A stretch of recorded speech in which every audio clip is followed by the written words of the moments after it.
चलिए, हम लोग प्रदूषण पढ़ रहे थे। कौन सा प्रदूषण? वायु प्रदूषण।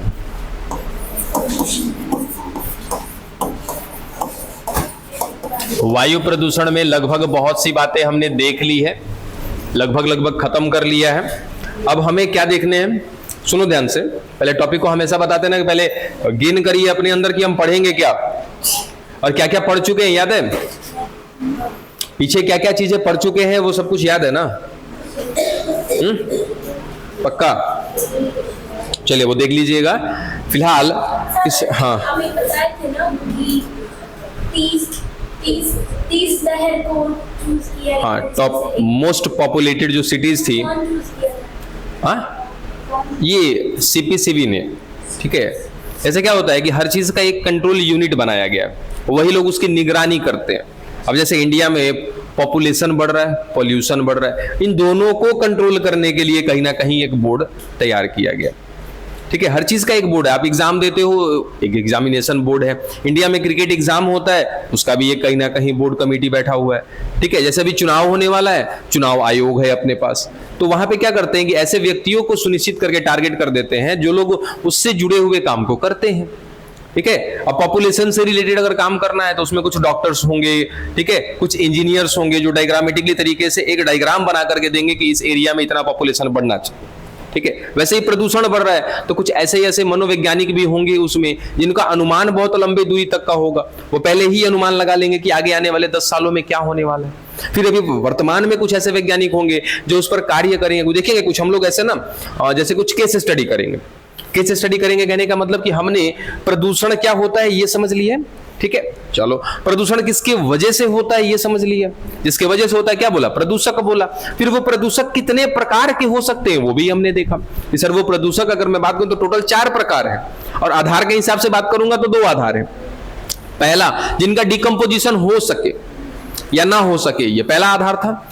दूसरा, कि वो किस स्थिति में मिल रहे हैं और कैसे आपको नुकसान पहुंचा रहे हैं, ठीक है। इस हिसाब से बताया था। इसमें पहला बोला था कि सर एक ऐसा अपशिष्ट है, एक ऐसा वेस्ट है कि हमारे वातावरण में तो आया लेकिन वो गल सकता है, उसको डिकम्पोज किया जा सकता है, अपघटन किया जा सकता है, इसलिए उसको क्या बोला था? जैव अपघटनीय बोला था। वो भी एक प्रकार का है तो अपशिष्ट ही, अवांछनीय ही है, लेकिन उसको आसानी से सड़ाया गलाया जा सकता है। पहला कंडीशन था। दूसरा क्या था? एक ऐसा वेस्ट है जिसको चाह के भी हम सड़ा गला नहीं सकते, कुछ भी उसका नहीं कर सकते, ठीक है। ये दोनों के दोनों हो गए। उसके बाद एक बात किया था कि सर कुछ ऐसे प्रदूषक होते हैं, कुछ ऐसे पॉल्यूटेंट्स होते हैं कि यहां से निकले और उसी अवस्था में आपको क्या कर देंगे? नुकसान पहुंचा देंगे। उसको क्या बोला था? प्राथमिक प्रदूषक बोला था। फिर एक और इसका आया था चौथा केस कि सर एक ऐसे प्रदूषक होते हैं जो निकलने के बाद किसी से रिएक्ट कर गया, अपने आप को बदल लिया, अपने केमिकल इक्वेशन को चेंज कर लिया, अपनी प्रवृत्ति को चेंज कर लिया, अपनी अवस्था को, स्टेज को चेंज कर लिया, और उसके बाद आपको नुकसान पहुंचा रहा है। तो ये क्या था? चौथा केस था, ठीक है। ये 4 प्रकार के प्रदूषक हमने देख लिए थे। कुछ इसमें से नुकसान पहुंचाएंगे, कुछ इसमें से नुकसान नहीं पहुंचाएंगे। सब नुकसान पहुंचाएगा प्रदूषक, सब नुकसान पहुंचाएगा। क्यों?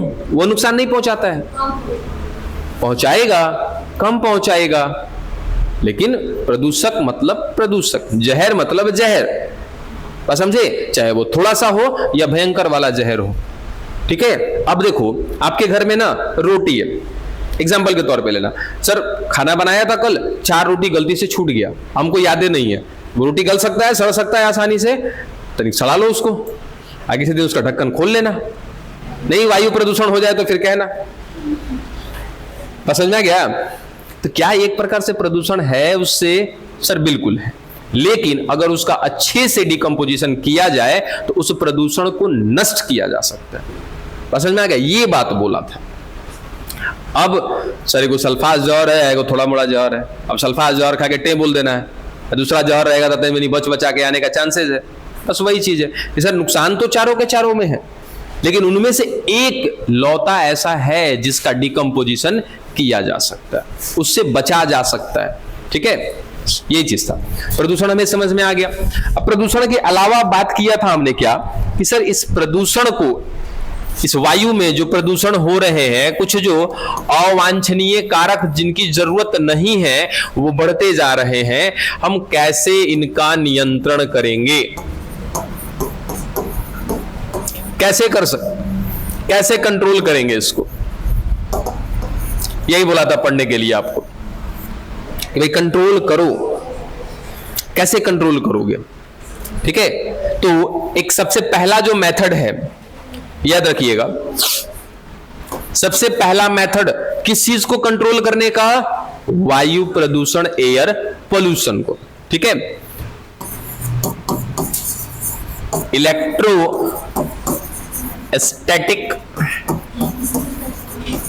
प्रेसिपिटेटर, हिंदी में कहते हैं इसको वैद्युत, क्या बोलते हैं, हाँ, अवक्षेपित्र, अवक्षेपित्र, ऐसा ही है ना, सही है ना।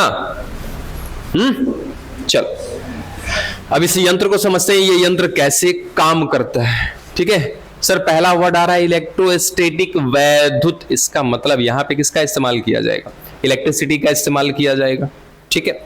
दूसरा वर्ड आ रहा है प्रेसिपिटेटर या अवक्षेपित्र, क्या ये शब्द ट्रिगर हो रहा है माइंड में कि इसका मतलब क्या होगा, अवक्षेपित्र से शायद दिमाग में नहीं आ रहा हो, ठीक है। प्रेसिपिटेटर पे जाते हैं तो यहां से एक वर्ड आता है दिमाग में, प्रेसिपिटेट, प्रेसिपिटेटर से एक वर्ड आता है प्रेसिपिटेट। प्रेसिपिटेट का मतलब नहीं पता, प्रेसिपिटेट का मतलब होता है सेटल डाउन होना। अब सेटल डाउन का मतलब,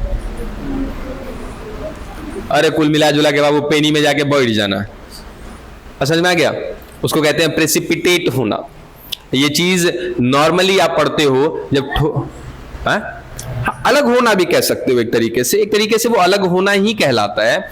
जैसे क्या होता है कि एक गिलास पानी ले लिया हमने, ठीक है, उसमें कुछ ठोस कण हमने घोल दिए, सुनो, एक पानी का मात्रा ले लिया, लिक्विड ले लिया, उसमें कुछ ठोस कण घोल दिए, तो घोलने के बाद क्या होते हैं सर, कुछ ऐसे होते हैं ठोस जो वाटर्स के साथ सुलेबल होते हैं, यानी कि पानी में वो घुलनशील होते, तो जो घुलनशील होगा वो क्या हो जाएगा, घुल जाएगा, और जो अघुलनशील होगा, जो नॉन सुलेबल होगा, वो जाके नीचे पेनी में बैठ जाएगा। तो वहां पर ये वर्ड यूज करते हैं कि वो सॉलिड जो अघुलनशील थे वो जाके प्रेसिपिटेट हो गए, मतलब कि नीचे जाकर के बैठ गए, उस मात्रा से अलग हो गए, ठीक है। तो वहीं से एक वर्ड आता है प्रेसिपिटेटर। अब ये क्या है, तो सर एक ऐसा यंत्र जो अलग करेगा, प्रेसिपिटेट कराने का काम करेगा, उस यंत्र को क्या कहेंगे भाई, वैद्युत अवक्षेपित्र या तो इलेक्ट्रोस्टैटिक अवक्षेपित्र। क्या करेगा, कैसे करेगा, आइए समझिएगा। नाम तो क्लियर है, नाम को याद रखिएगा। अब इसका मतलब क्या है, सर एक यंत्र है हमारे पास,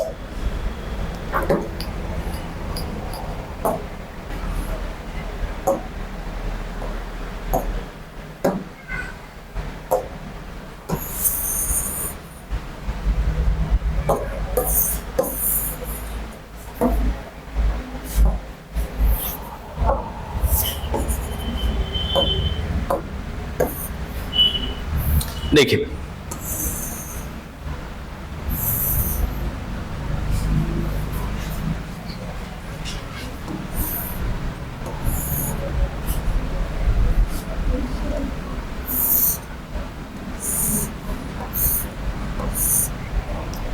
ये है इलेक्ट्रोस्टैटिक प्रेसिपिटेटर। समझने की कोशिश करिएगा, ज्यादा कुछ हार्ड है नहीं। देखो इसमें करते क्या है, एक साइड इनका इनपुट है और एक साइड क्या है, आउटपुट है, यानी कि एक तरफ से हम वायु को अंदर डालेंगे और दूसरी तरफ से क्या करने वाले हैं, वायु को बाहर निकालने वाले, ठीक है। ये सर हमारा इनपुट और ये साइड में आउटपुट। अब यहां से एक बात यहीं पे आप दिमाग में रख लेना कि सर यहां पर जो वायु जाएगी वो कैसी वायु जाएगी, प्रदूषित, यानी कि पॉल्यूटेड डालेंगे यहां से, और यहां से जो वायु निकलेगी वो 99% फ्रेश होगी, स्वच्छ होगी। कैसे, क्या करेंगे और ये किसको छानता है, आपके बात दिमाग में होनी चाहिए कि बच्चा वायु में प्रदूषक के रूप में दो चीजें हैं, वायु में प्रदूषक के रूप में क्या है, दो चीजें हैं। कौन कौन, गैस है और दूसरा कौन है? पार्टिकुलेट्स है, यानी कि कुछ कणिकीय पदार्थ है, और वो कणिकीय पदार्थ स्पेशली जिनका साइज 2.5 माइक्रोमीटर या तो उससे कम है। किसने कहा था ये बात? किसने बताया था ये बात कि 2.5 होना चाहिए या उससे कम होना चाहिए तो बड़ी खतरनाक हो गई? क्या बोला था? आवाज नहीं करिएगा। क्या बताया था ये डाटा? अरे हम ही ने बताए थे जी, लिख देना कि हमारे सर बताए थे। समझ में आ गया? क्या बताया था जी? फिर कौन सा सीसी कर रहा है? क्या बताया था? कण का साइज 2.5 माइक्रोमीटर या उससे कम रहा तो ये काफी ज्यादा खतरनाक है। वाह वाह वाह, एकदम ना सुधरो। यही पे कहते हैं ना कुछ कि 2.5 या उससे कम है तो वो खतरनाक है। ये बात क्या बोला था? काली खोगे जब एग्जाम में आएगा तो। यदि कण का है एक ऐसा आकार जो 2.5 माइक्रोमीटर है या उससे कम है, वो जानलेवा है, खतरनाक है, इससे बहुत सारे हृदय का या फेफड़े का रोग हो सकता है। इस बात को प्रमाणित रूप से किसने बताया था? सीपीसीबी था ना जी। तब केंद्रीय प्रदूषण नियंत्रण बोर्ड या केंद्र, जो कहना है कहो, यानी कि ध्यान रखा करो। चलो, तो क्या हुआ कि सर जो वायु है ये वायु प्रदूषित है, ठीक है। ये जो प्रदूषित वायु है सर, यहाँ पे क्या क्या चीजें हो सकती है? गैस हो सकते हैं और कुछ पार्टिकल्स हो सकते हैं, कुछ कण हो सकते हैं, ठीक है। अब स्पेशली मैं इस इलेक्ट्रोस्टैटिक प्रेसिपिटेटर की बात कर रहा हूं, यानी कि वैद्युत अवक्षेपित्र की बात कर रहा हूं। सर ये गैस को नहीं साफ करता है। किसको साफ करता है? पार्टिकल्स को, यानी कि कण को एकदम 99% हटा देगा। बात समझ में आ गया? देखो, हर चीज में एक्यूरेसी नहीं कभी नहीं मिलती है। अब टीवी पर ऐड भी देखते हो ना, डिटॉल का ऐड दिखाता है, लास्ट में क्या 100% बोलता है कि 99 पॉइंट बोलता है? जानता है कि वो अगर दे दिया 100% उसका ऐड बंद हो जाएगा, क्योंकि 100% कोई चीज होता नहीं है जो हम कर रहे होते हैं, ठीक है। चल, तो लगभग 99% ये वायु को क्या कर देगा? साफ कर देगा। कैसे साफ करेगा वो आएगा बात अभी। दूसरा चीज कि सर इसमें जो गैस होगी उसका क्या करेंगे? तो गैस को हटाने का तरीका अलग होगा, वो भी बात करेंगे हम लोग। गैस को कैसे हम लोग हटा सकते हैं, क्या गैस को परिवर्तित कर सकते हैं हम लोग? जैसे सोचो, एग्जाम्पल के तौर पे जरा खुद से सोचो कि सर हमारे वाहनों से क्या निकल रहा है? नाइट्रोजन डाइऑक्साइड निकल रहा है, ठीक है। वो जाके जल के साथ अभिक्रिया कर ले रहा है। अगर कुछ ऐसा करें कि उसको ही बदल दे, नाइट्रोजन डाइऑक्साइड को ही बदल दे, तो सब कुछ आसान हो सकता है, ठीक है। तो वो उस तरीके से करेंगे। फिलहाल अभी जो मोटे मोटे कण मिल रहे हैं, मोटे मोटे कण कहने का मतलब कि सर वायु के लिए तो वो मोटे ही हैं, और इन कण का साइज कितना होगा? लगभग 2.5 या तो उससे कम माइक्रोमीटर। तभी तो ये क्या है? जानलेवा है, खतरनाक है। अब आइए समझिएगा, इस मशीन के अंदर क्या किया गया। इस मशीन के अंदर लगाए गए हैं इलेक्ट्रोड। इलेक्ट्रोड समझते हो? अरे कार्बन्स की रॉड होती हैं जिनमें इलेक्ट्रॉन्स को प्रवाहित किया जाता है, क्या बोल देते हैं? इलेक्ट्रोड बोल देते हैं, ठीक है। अब आगे सुनना सर, इसमें लगाए गए हैं इलेक्ट्रोड्स। अब इलेक्ट्रोड में क्या किया गया कि बहुत ज्यादा हाई वोल्टेज की सप्लाई दी गई, लगभग हजारों वोल्ट की सप्लाई दी गई। अब जिस वजह से कहीं पर, जैसे किसी जगह पे अगर आप इलेक्ट्रिसिटी की सप्लाई दोगे ना, जैसे आपका ये नॉर्मल वायर ही है, अगर मैं इसके अंदर इलेक्ट्रिसिटी की सप्लाई दे रहा हूं, यहां मैंने प्लग लगाया, तो ये प्लग से होता हुआ कहां चला जाता है? वहां चला गया। कैसे गया? सर इलेक्ट्रॉन मूव करते हैं। ये कभी फील किया आपने कि सर इलेक्ट्रॉन मूव करते हैं? बहुत लोगों को तो ये नहीं पता कि आज तक खाली बस नाम याद है, इलेक्ट्रॉन, प्रोटॉन, न्यूट्रॉन हो, लेकिन होते क्या है, कैसे? बहुत लोगों को मैंने बोला, ठीक है। इलेक्ट्रॉन मूव कैसे करते हैं, कैसे अपने ऑर्बिट को फॉलो करते हैं, कैसे अपने चार्ज को ट्रांसफर करते हैं, ये सब चीजों को बस केवल रट्टा मारा होगा आप लोगों ने, प्रैक्टिकली तो समझा ही नहीं होगा कि कैसे होता है, ठीक है। अगर प्रैक्टिकली समझना है ना बाबू, तो बस ये समझना कि जैसे इस वायर में पूरा कनेक्टिविटी यहां से लेके वहां तक है, ठीक है। सिंपल साइकोलॉजी के सर 100 लोगों को एक लाइन में खड़ा करा दीजिए, और सब लोग एक दूसरे से चिपका होना चाहिए, क्योंकि इलेक्ट्रॉन भी क्या होते हैं? काफी ज्यादा चिपके होते हैं, काफी ज्यादा नजदीक होते हैं। एक लाइन में 100 लोगों को खड़ा करा दिए, एकदम हिल डुल नहीं रहा है, सब एकदम बढ़िया से, अगले पीछे वाला को ले धड़ाम से धक्का मारिए, क्या होगा? सर अगला वाला जाके गिरेगा, वो चोट, वो आघात, वो प्रेशर सबसे आगे तक जाएगा। इसी तरीके से बच्चा इलेक्ट्रॉन मूव करते हैं। यानी कि एक इलेक्ट्रॉन को जब चार्ज मिलता है वो दूसरे को ऐसे ट्रांसफर करता रहता है। और इलेक्ट्रॉन्स का चार्ज कैसा होता है? नेगेटिव होता है वो चार्ज। ठीक है, कुछ हद तक चलो बात समझ में आई। सर हमने क्या किया, इस इलेक्ट्रोड पे बहुत ज्यादा हाई वोल्टेज की सप्लाई दी, लगभग 1000 वोल्ट का सप्लाई दिया, जिस वजह से क्या हुआ ना कि सर यहां पर इलेक्ट्रॉन टकराने लगे एक दूसरे से, मूव करते जा रहे हैं इस इलेक्ट्रोड पे, घर्षण हो रहा है उनका आपस में, और यहां से इलेक्ट्रॉन लीक करने लगे। जब इलेक्ट्रॉनों पर आवेश ज्यादा हो जाता है, जब इलेक्ट्रॉन्स पर चार्ज ज्यादा हो जाता है, तो इलेक्ट्रॉन्स जो होते हैं, आप इतना तो जानते होंगे, electrons are free to move anywhere.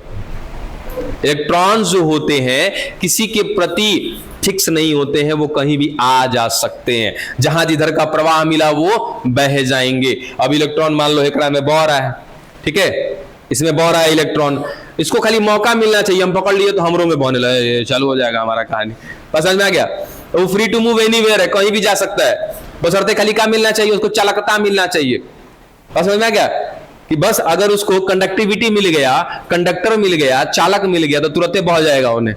ठीक एकदम पानी के जैसा होता है कि पानी एक जगह पे है, जिन्हें ढलान मिल जाएगा उन्हें चल जाएगा। ठीक है, तो सर क्या हुआ कि यहां पर इलेक्ट्रॉन घूमते जा रहे, इतना ज्यादा प्रेशर, पाइप में पानी आता जा रहा है, बहुत प्रेशर है, क्या हो जाएगा, पाइप फट जाएगा, वहां से पानी लीक कर जाएगा। वैसे ही इतना ज्यादा वोल्टेज का सप्लाई दे दिया यहां पे कि यहां पर इलेक्ट्रॉन बाहर निकलने लगे, लीक करने लगे। इस तरीके से इलेक्ट्रॉन पर चार्ज कैसा, नेगेटिव चार्ज है, बहुत ज्यादा हाई वोल्टेज का सप्लाई दिया है, जिसके वजह से लीक कर रहे हैं। सर लीक करने का मतलब का, इसको भी समझाते हैं कि लीक करने का मतलब क्या होता है। ठीक है, जैसे आपने कभी सुना है ऐसा कि सर 11000 वोल्टेज है, दूरही से खींच लेगा, है ना, 11000 है, 33000 है, 1 लाख है, ये दूर से खींच लेगा, हम इसको में डाल के इसको पकड़ लेंगे, कुछ नहीं होगा। समझ में आ गया? इसमें कितना है सर, 220 वोल्ट है, 240 वोल्ट है, इससे ज्यादा नहीं होगा। ओम इसका एम्पियर कितना है, 5 एम्पियर, ज्यादा कुछ नहीं कर पाएगा, कुछ नहीं का जान ले सकता है अगर आवश्यकता पड़ी तो, लेकिन आपको ये अट्रैक्ट नहीं करेगा। क्यों? क्योंकि सर इलेक्ट्रॉन का प्रेशर यहां पे उतना नहीं है। अगर इलेक्ट्रॉन्स का प्रेशर यहां पे हो जाएगा ना, तो इलेक्ट्रॉन इसके बाहर भी लीक कर जाएंगे चारों तरफ। अगर लीक कर गया तो जैसे ही आप जाओगे ना, टपक दे खींच लिए जाओगे। समझ में आ गया? तो वैसे ही क्या होता है, जो ट्रांसफार्मर में लाइन आया है ना, देखिएगा ट्रांसफार्मर में ऊपर से 3 गो लाइन गया होगा बढ़िया से, उसको कहते हैं 11000। ठीक है, देखो क्या होता है सर, ये ट्रांसफार्मर, इस ट्रांसफार्मर में गया है 3 गो वायर, ठीक है, और इसके अंदर कितना वोल्टेज है, 11000। सर बहुत ज्यादा वोल्टेज का सप्लाई है, यहां से वहां जा क्या रहा है, इलेक्ट्रॉन जा रहे हैं। अब जिसका देन क्या होगा, सुनना ध्यान से कि सर इलेक्ट्रॉन को यहीं पर होना चाहिए ना, तार की मोटाई इतनी है तो इलेक्ट्रॉन्स को यहीं पर होना चाहिए, लेकिन इलेक्ट्रॉन का प्रेशर इतना ज्यादा है ना कि बाबू 1 फीट दूर तक भी इलेक्ट्रॉन फील होंगे आपको, क्योंकि सर इलेक्ट्रॉन यहां पे क्या हो रहे हैं, लीक हो रहे हैं। बहुत ज्यादा ओवर वोल्टेज है, बहुत ज्यादा यहां पे रनिंग है किसका, इलेक्ट्रॉन्स का, तो ये इलेक्ट्रॉन्स लीक हो रहे हैं बाहर की तरफ। समझ में आ गया? अब जानते हो क्या करोगे, हम लोग के मोहल्ला में ना, मोहल्ला में नहीं, ये चकिया मोहल्ला था, चकिया मोहल्ला शायद आप जानते भी हो, महावीर स्थान के पीछे है, वहां से 1 लाख का वायर गया हुआ है, जो बड़ा बड़ा टावर खेत में गाड़ देते हैं ना, ऐसा वाला टावर कर देता है ना, ऐसा नहीं होता है, जो भी जैसा भी होता है, इसके ऊपर से ऐसे 3 गो तार लेके जाता, बड़ा बड़ा टावर, ये 1 लाख वोल्टेज है, 1 लाख है, 33 लाख है, बहुत है। ठीक है, इसमें क्या होता था कि हम लोग खुद प्रैक्टिकली बचपन में किए हुए, छोटे जब थे ना, तो 100 वाट का बल्ब ले लिए, 100 वाट के बल्ब को होल्डर में लगा दिए, होल्डर में से कौन तार आएगा, 2 तार आएगा ना जी, 1 तार को जमीन में गाड़ दिए, 1 तार खाली ऐसे बांस में ले जाके ऊपर तक ले जाते थे ना, बल्ब जल जाता था। ऐसा कैसे हो गया सर, काफी ज्यादा ऊपर है 1 लाख, लेकिन उसका इलेक्ट्रॉन इतना प्रेशर है, आप बढ़िया से फील करिएगा, कहीं भी अगर आपका रोड पे है ना, जो तार पार किया है बड़ा वाला टावर वाला खेत में लगाते हैं, उसके नीचे खड़ा रहिएगा, सन कुछ आवाज आता रहेगा, आता है ना, वो जानते हो, हाँ, कुछ चरचराने की आवाज आती है, क्या है सर, इलेक्ट्रॉन्स का प्रेशर है, वो इतने ज्यादा इलेक्ट्रॉन वहां से लीक हो रहे हैं। हाँ बिल्कुल, खेत में आग भी लग जाता है। खेत में आग लगने का कारण वो केवल बिजली नहीं होता है, उस बिजली से जाके कोई चिड़िया उड़िया टकरा जाती है, मर जाती है, आग लग जाता है, वो चिड़िया आग लगे खेत में गिर जाती है, तो वहां से आग लग जाता है। ठीक है, तार हिलता डुलता नहीं है, तार अपने जगह पे, कोई चिड़िया आया, कुछ पत्थर वगैरह, सपोज हवा आंधी पानी आया, कुछ पेड़ की टहनियां उड़ते हुए वहां पे चली गई, अब चल गई पेड़ की टहनियां, हरी है, स्पार्क कर जाएगा, आग लगेगा, वो आग का चिंगारी नीचे गिरेगा, वहां से आग लगता है। ठीक है, मतलब यहां पे फील आपने किया कि सर वोल्टेज बहुत ज्यादा है, इलेक्ट्रॉन क्या हो रहे हैं, लीक हो रहे हैं। ठीक वही कहानी क्या है यहां पे कि सर यहां पे वोल्टेज की इतनी सप्लाई दी गई ना कि इलेक्ट्रॉन यहां पे क्या हो गए, लीक होने लगे। और जैसे क्या होता है ना कि आपका बल्ब 100 वाट का बल्ब देखना कि सर 100 वाट के बल्ब में जैसे सप्लाई देते वो जल जाता है। क्या होता है सर, वहां भी इलेक्ट्रॉन्स का ना प्रेशर घर्षण बढ़ जाता है, क्योंकि उसमें जो टंगस्टन का वायर यूज किया है, और टंगस्टन का क्या है, रेसिस्टिविटी सर बहुत ज्यादा है, वो इतना ज्यादा रेसिस्ट करेगा, इतना ज्यादा इलेक्ट्रॉन्स को रोकेगा, वहां पे इलेक्ट्रॉन्स को रोक करके एक जगह पे रख देगा, जिसकी वजह से क्या होता है, जगमगाहट हो जाती है। ठीक है, बल्ब आपका जल उठता है। ठीक वैसा ही क्या होता है यहां पर कि इलेक्ट्रोड के ऊपर इतने ज्यादा इलेक्ट्रॉन्स का प्रेशर हो जाता है कि ये एरिया जगमगाने लगता है। ठीक है, जब इस मशीन को देखोगे अंदर बल्ब नहीं लगा रहेगा, अंदर क्या लगे हैं, इलेक्ट्रोड्स, उनमें क्या दी जा रही है, वोल्टेज की सप्लाई। उस वोल्टेज से कहीं ना कहीं इलेक्ट्रॉन यहां पे लीक होने लगे हैं, जिस कारण से अंदर ऐसा देखने में लगेगा ना कि कुछ बल्ब जल रहा है। ठीक है, चल अब वो क्षेत्र जहां तक इलेक्ट्रॉन्स लीक हुए हैं, इस क्षेत्र को एक नाम देते हैं। पता है नाम क्या है, कोरोना। ठीक है, इस क्षेत्र का नाम क्या है, कोरोना। ठीक है, या हिंदी में कोरोना उत्सर्जन भी होगा शायद, देखोगे तो वैद्युत अवक्षेपित्र होगा आपके बुक में, है कि नहीं है, नहीं है, कोई बात नहीं है, नहीं है तो छोड़ो, यहां देखो है, विसर्जन है ना, चलो कोरोना विसर्जन होगा। अब समझिएगा सर, एक ऐसा क्षेत्र जिसको हमने नाम दिया है कोरोना, यहां से विसर्जन हो रहा है, बाहर निकल रहे, कौन बाहर निकल रहे, इलेक्ट्रॉन्स बाहर निकल रहे। ठीक है, चलो यहां तक की बात समझ में आ गई।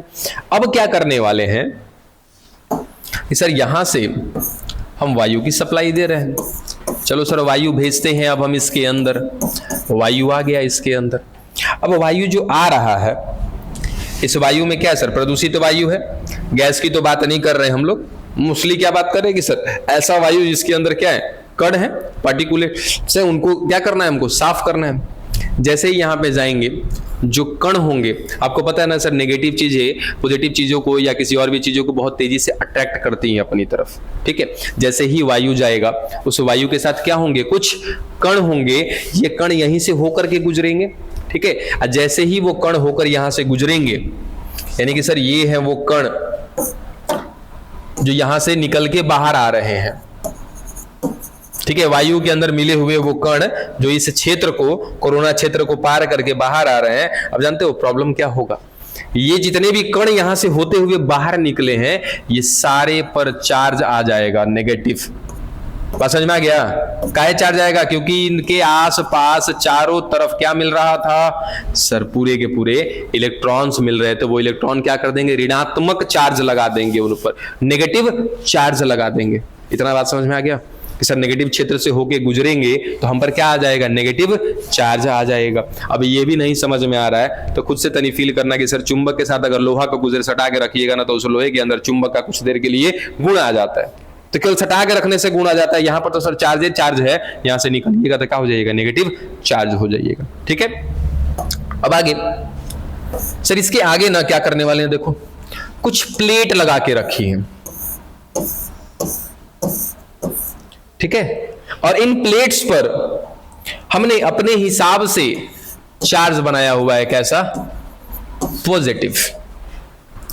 ठीक है, कुछ आगे प्लेट्स लगा रखी हैं और इन प्लेट्स पर हमने चार्जेस बना के रखे हैं, कैसे, पॉजिटिव चार्ज बना के रखे। अब आगे की कहानी समझ में आ रही है, क्या होने वाला होगा सर, जैसे ही यहां से वायु अंदर जाएगी, वायु में मिले हुए जितने भी कण हैं उन पर चार्ज कैसा हो जाएगा, नेगेटिव हो जाएगा। जैसे ही थोड़ा सा आगे बढ़ेगा, ये सारा नेगेटिव चार्ज की वजह से सभी के सभी क्या हो जाएंगे बच्चा, इसी पर चिपक जाएंगे, यानी कि अब एक भी कण बाहर नहीं जाएगा। या चांसेस बनते हैं थोड़े बहुत जाने के, तो वो एक अलग की बात है। हाँ, 1% में वो डेटा लेके रखे हुए हैं कि सारे के सारे नेगेटिव आवेशित हुए जितने थे, सारे के सारे उस पॉजिटिव वाले एरिया में जाकर के चिपक जाएंगे, अट्रैक्ट हो जाएंगे, आकर्षित हो जाएंगे।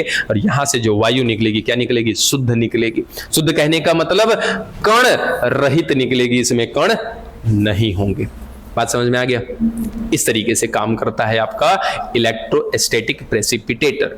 करना क्या था सर, एक बार हमने उसके अंदर, वायु के अंदर मिले वाले जो कण थे उस पर नेगेटिव चार्ज चढ़ा दिया। कैसे चढ़ाया? तो पहले हमने खुद से इलेक्ट्रॉन्स को लीक करा दिया, इतना मतलब इलेक्ट्रॉन्स को हमने फ्री कर दिया कि वो जहां मन वहां किसी के साथ जा सकता है। अब जिससे फायदा क्या हुआ कि जब वायु यहां से निकलेगी तो वायु के कणों पर क्या हो जाएगा, ये चार्ज चला जाएगा। फिर जैसे ही वो वायु के कण अब क्या हो गए, नेगेटिव चार्ज हो गए। जैसे ही वो आगे बढ़ेंगे, अब आगे बढ़ेंगे तो आगे हमने क्या लगा रखा, पॉजिटिव चार्ज लगा रखा, सारे के सारे क्या हो जाएंगे, वहां पर चिपक जाएंगे। अब वायु से केवल और केवल बाहर जो जाएगा वो वही कण जाएगा जो वहां पे चिपका नहीं होगा, जिसको हमने परसेंटेज में क्या रखा, 1%, और कह दिया कि लगभग 99% वहां से कण क्या हो जाएंगे, साफ हो जाएंगे। डन, ये होता है। यानी कि एक तरीका हमारे पास ऐसा है, ठीक है। फिजिक्स पढ़ोगे ना तो बड़ा इंटरेस्टिंग लगता है, फिजिक्स का कोई भी टॉपिक जो है बड़ा इंटरेस्टिंग लगता है। डायोड सुने हैं नाम? ठीक है, डायोड है, एन चैनल है, पी चैनल है, इसको नॉर्थ गेट साउथ गेट बोलते हैं। अभी पढ़ेंगे, गेट पढ़ेंगे। हाँ, तो जो भी है, अब नहीं पढ़ा है तो आपने पढ़ा वो अलग की बात है, वहां पे पढ़िएगा ना तो मॉसफेट है, और हम लोग अच्छे से पढ़ा सकते हैं वो चीज। बाकी हम पढ़ा नहीं रहे आपको वो चीज, वो आप वहीं पढ़ेंगे। रीजन है कि आप जो पढ़ोगे ना गेट, वो आपका इस तरीके का होगा, नॉर्मल 3 ही आपको पढ़ाए जाएंगे, ठीक है। एक को कहते हैं सोर्स, ड्रेन, गेट, अब इतना ही पढ़ेंगे। और हम लोग के पास जो नॉलेज है ना वो एक से एक मॉसफेट का है, मतलब कि सर एक ऐसा मॉसफेट जिसके 1 2 3 4 1 2 3 4 4 और 4 8 पैर है उस मॉसफेट का। इन सब का, इसका भी नॉलेज है, ऐसा नहीं है, लेकिन मोस्टली हम लोग इस पे काम करते हैं। इसको या तो आप आईसी बोल सकते हैं, मॉसफेट बोल सकते हैं। इसका मतलब क्या होता है सर, एक जगह पे इनपुट होता है, इसको हम लोग सोर्स बोलते हैं, एक जगह पे आउटपुट होता है, इसको हम लोग ड्रेन बोलते हैं, ठीक है, और एक जगह पे कंट्रोलिंग यूनिट होता है, उसको गेट बोलते हैं, ठीक है। तो ये सब बहुत कुछ आएगा, वो सब अभी छोड़ दीजिए, इलेक्ट्रॉनिक्स में आएंगे तो देखा जाएगा कैसे करना है। अभी फिलहाल यहां तक की बात समझ में आ गई, कैसे हम लोग वायु को शुद्ध करने वाले एक तरीका हमारे पास मिला। चलिए, अब एक डेटा है हमारे पास, वो डेटा पता है क्या कहता है कि वायु प्रदूषण जब नियंत्रण किया जा रहा था, तो कब का बात है ये, 1990 का, कि 1990 में जब वायु प्रदूषण पर काम किया जा रहा था कि वायु प्रदूषण को कैसे नियंत्रण किया जाए, तो उस समय 40 ऐसे शहर का पता लगाया गया जो क्या थे, मोस्ट पॉपुलेटेड थे। यानी कि 40 ऐसे शहर जो वायु से बहुत ज्यादा क्या है, प्रदूषित है, या वहां का वायु क्या है, बहुत ज्यादा प्रदूषित है। अब ये मत करना सर पहले भी 30 को निकाल चुके हैं, वो ओवरऑल था, समझ में आ गया, वो सब कुछ का था। यानी कि वायु प्रदूषण, जल प्रदूषण, मृदा प्रदूषण, साउंड प्रदूषण, वो सब कुछ था। यहां पर स्पेशली क्या होता है कि वायु प्रदूषण, जिसमें से कितने देशों का पता लगाया गया, 41 सॉरी, कितना है, 41, ठीक है, जिसमें से 4 समझ रहे हो अपने ही देश का है, और चारों में से मुख्य रूप से दिल्ली नहीं होता, दिल्ली होता है। जब तक दिल्ली था तो दिल्ली था, ठीक है।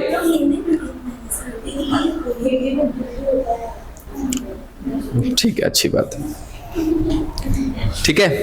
अब ये डेटा कब का है, 1990 का है, कि जब वायु प्रदूषण को नियंत्रित किया जा रहा था, कंट्रोल किया जा रहा था, तो उस समय एक डेटा निकाला गया कि पहले ये पता लगाते हैं कि सबसे ज्यादा प्रदूषण कहां कहां पर है, ठीक है। जिसमें से 41 शहर का पता लगा, जिसमें से 4 जो हैं अपने खुद के इंडिया के थे, जिसमें से मोस्ट पॉपुलेटेड कौन है, हमारा दिल्ली। अच्छा ठीक है, मोस्ट पॉपुलेटेड दिल्ली का है, कोई बताएगा? जनसंख्या ज्यादा है, और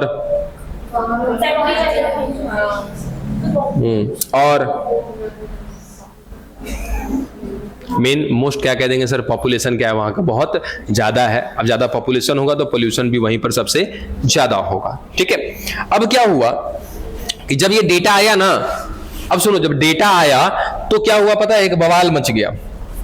बवाल क्या है, कितने लोग PIL समझते हो? PIL, public interest litigation, public interest litigation. हम कोई कहो कि सर एक हिंदी, जनहित, ठीक है ना, जनहित, याचिका, हाँ, जनहित याचिका, पब्लिक इंटरेस्ट लिटिगेशन। पता है ये एक तरह का ऐसा कहो कि कंप्लेन है। सुनना ध्यान से, ये PIL का इस्तेमाल आप स्वयं कर सकते हो। क्या हुआ था कि जब बहुत ज्यादा वायु प्रदूषण होने लगा ना, तो उस समय किसी ऐसे व्यक्ति ने, तो ये PIL कोई भी कर सकता है, PIL आप स्वयं कर सकते हो, लेकिन ध्यान क्या रखना होता है कि ये PIL आप अपने लिए नहीं कर सकते। FIR का नाम सुने हो ना, फर्स्ट इंफॉर्मेशन रिपोर्ट, ठीक है, कि मतलब कोई हत्याकांड हुआ या कोई भी कांड हुआ, हत्याकांड की बात नहीं करते, कुछ भी अगर दुर्घटना हुआ है, कोई इंसिडेंट हुआ, तो सबसे पहले जो इंफॉर्मेशन दी जाती है उसको क्या कहते हैं, FIR बोलते हैं। ठीक है, चलो उसी तरीके से क्या होता है, FIR आप अपने लिए कर सकते हो, किसी व्यक्ति के लिए कर सकते हो, जबकि ये PIL पब्लिक इंटरेस्ट लिटिगेशन, इसका मतलब क्या होता है कि ये जन मतलब जनता, ठीक है, पब्लिक,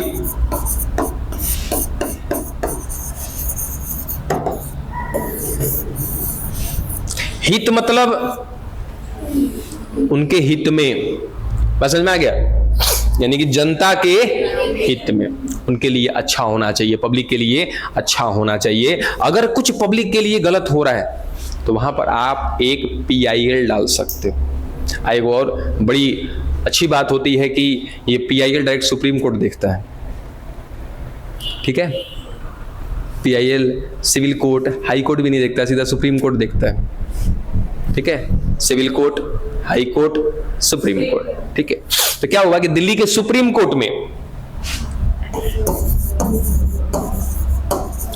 यहां पर किसी ने क्या डाल दिया, एक पब्लिक इंटरेस्ट लिटिगेशन यानी कि PIL फाइल कर दिया, PIL डाल दिया कि भाई यहां पे प्रदूषण बहुत ज्यादा है, कोई कंट्रोल नहीं कर रहा है। और जैसे ही PIL डाला गया, तुरंत वहां की गवर्नमेंट ने कुछ कड़े नियम लगा दिए।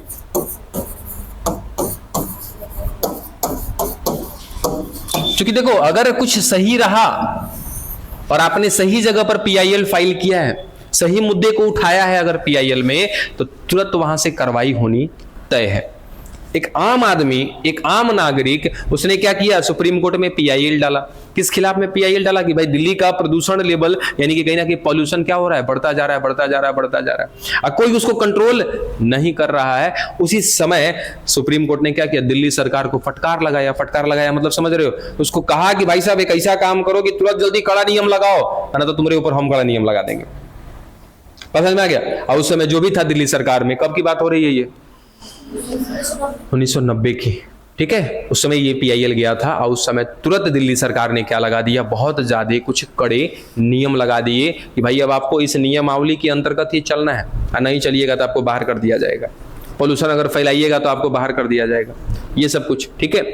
अब PIL आपके गली मोहल्ले में रोड ढलैया हो रहा है ना, और रोड ढलैया में लग रहा है आपको कि नहीं मसाला गिट्टी कम मिला रहा है, जाके को PIL डाल दो, ठेकेदार साहब के मैं ठेकेदारी उनका घरे से निकल जाएगा। समझ में आ गया।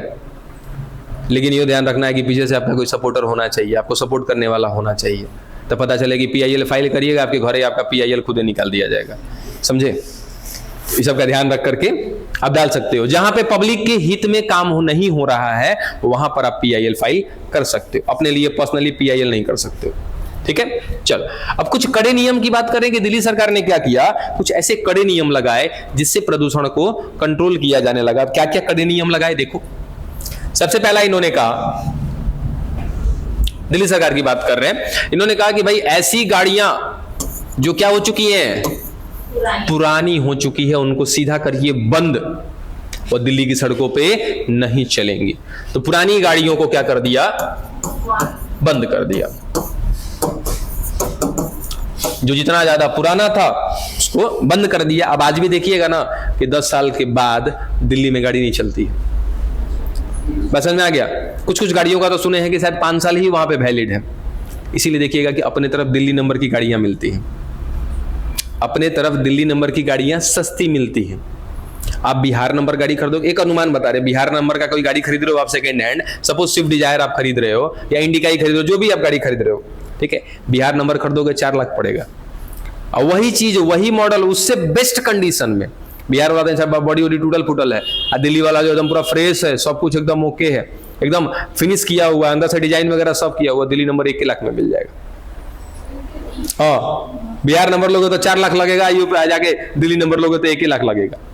सबसे पहला चीज की दिल्ली से बिहार में ट्रांसफर ही नहीं होगा, ला करके चलाइए, जैया पकड़ा जाएगा तो यह काम खत्म हो जाएगा। दूसरा चीज क्या होता है कि दिल्ली में 5 साल के बाद वो गाड़ी नहीं चलेगी। 2020 में खरीदा, 2025 आ गया, 25 के बाद उसके वैलिड खत्म, क्योंकि क्या लगा दिया गया है, कड़ा नियम लगा दिया है कि 5 साल के बाद। सोचो बाबू, जितना मशीन पुराना होगा उतना ज्यादा वेस्ट पैदा करेगा। ये बात समझ में आ रही है कि अगर इंजन नया है, गाड़ी नई है, वेस्टेज क्या करेगा, कम करेगा। अगर गाड़ी पुरानी होती जाएगी तो वो ज्यादा से ज्यादा क्या करेगा, धुआं निकालेगा, और धुआं निकालेगा तो कहीं ना कहीं फिर क्या आ जाएगा सर, यही पुराना चीज आ जाएगा। फिर से कोई ना कोई कहीं ना कहीं वो दिल्ली गवर्नमेंट ने जो अपना नियम लगाया तो उसके नियम के हिसाब से चलना है ना जी। कैसे कड़ा नियम लगाएगी, तो बहुत ज्यादा कड़ा नियम लगाया, कहा कि भाई पुरानी गाड़ियों को बंद करिए और इतना दिन आपकी गाड़ी का वैलिड है। उसमें भी क्या किया कि इन पुरानी गाड़ियों में सबसे पहले वो गाड़ियां जो किस पर चलती थी, डीजल पर चलती थी, उनको तो तुरंत बंद कर दिया। बोला नहीं चलेगा, दिल्ली में डीजल गाड़ी एकदम नहीं चलेगा, कुछ कीमत कर लो लेकिन नहीं चलेगा। रीजन जानते हो क्या होता है कि डीजल और पेट्रोल की अगर आप तुलना करो, एक गाड़ी चल रही है पेट्रोल पे, एक गाड़ी चल रही है डीजल पे, कौन ज्यादा प्रदूषण करेगी? डीजल गाड़ी क्या होता है, ज्यादा प्रदूषण करती है। ठीक है, इसीलिए सबसे पहले डीजल गाड़ियों को बंद किया गया। आज भी वहां पे चलती हैं, लेकिन डीजल गाड़ियां एकदम ना के बराबर चलती। ठीक है, उसके बाद और कहा, गंधक समझते हो, गंधक, सल्फर,